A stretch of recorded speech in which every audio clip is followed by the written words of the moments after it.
Hi, welcome to Verse of the Day. My name is Brandon Hathaway, and I'm the preacher at the Westside Church of Christ in Owensboro, Kentucky. I want to thank you for joining me today as we open up the Bible and study the Word of God. I truly appreciate that, and I hope that everybody's doing well. I hope everybody had a good Lord's Day yesterday, a day to gather with saints and to come together and to worship and to study the Word. And so just hope everybody was able to enjoy that and be able to, again, remember that sacrifice that Christ has made for us. Today we're in Isaiah 65. We are today and tomorrow we'll finish up Isaiah. And again, sit here to say that it feels like we've been in there for a while, but you can say since it's a chapter a day, we've been there for 65 days. Tomorrow will be 66 days.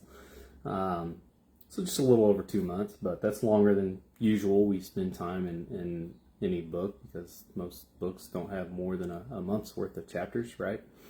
And so we've been in Isaiah for some time now, and it's been a good reading and good study. And again, I really enjoyed this whole just a chapter a day on taking it because it makes you take your time, allows you to take your time in reading it and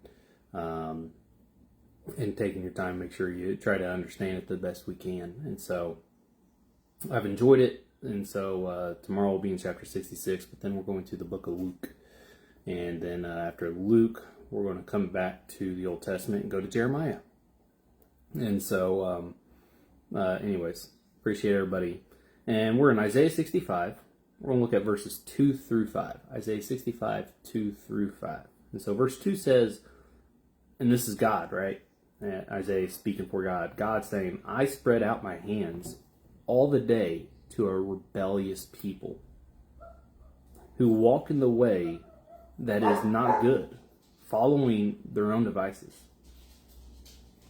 A people who provoke me to my face continuously, sacrificing in gardens, making offerings on bricks, who sit in tombs, spend the night in secret places, who eat pig's flesh and broth, tainted meat is in their vessels, who say, keep to yourself, do not come near me, for I am too holy for you.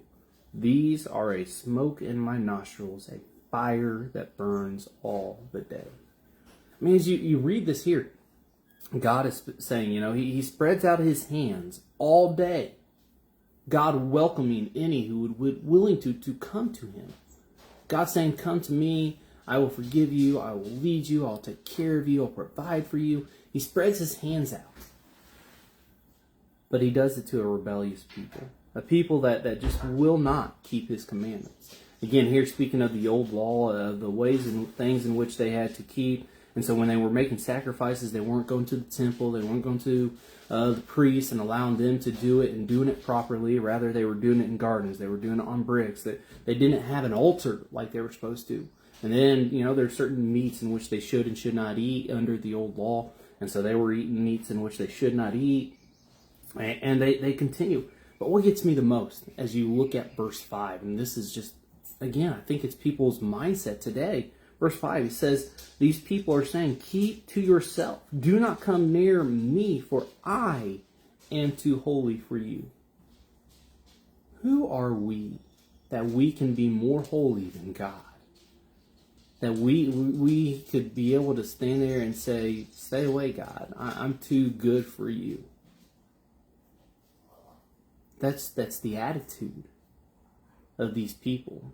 They find out, they find their own ways, they make their own ways, they go about it, and they come to this mindset that they can do it better than God. And that's the world today. The world when they choose to, oh yeah, I see that the Bible doesn't give us permission to use instrumental music, but we're going to do it our way. We're better than God. Or I see that God says that you can only divorce for one reason, but we're going to allow people to divorce for any reason. Or I see that, again, that God expects us to be modest and that he expects us to be at worship and he expects all these things, but we're going to do it our way. I'm more holy than God. I can make my own decisions. Who are we? Who are we to be able to come even close to try to claim such things? But yet that's what the world had done then. It's what the world does today. And so therefore, as you continue to read throughout the rest of the chapter, again, God's going to punish those who do not come to him, but yeah, he'll receive those who are that remnant, that small portion that's going to be willing to be faithful and obedient to him. He's going to welcome those who maybe he didn't even call, those who are, again, making it open to the Gentiles, open to you and I, to be able to come to him and to be obedient. And he'll welcome us with those open arms. I want to thank you for joining me today. I appreciate it. I hope that everybody has a blessed and wonderful day today. And if the Lord is willing, I'll talk to you later.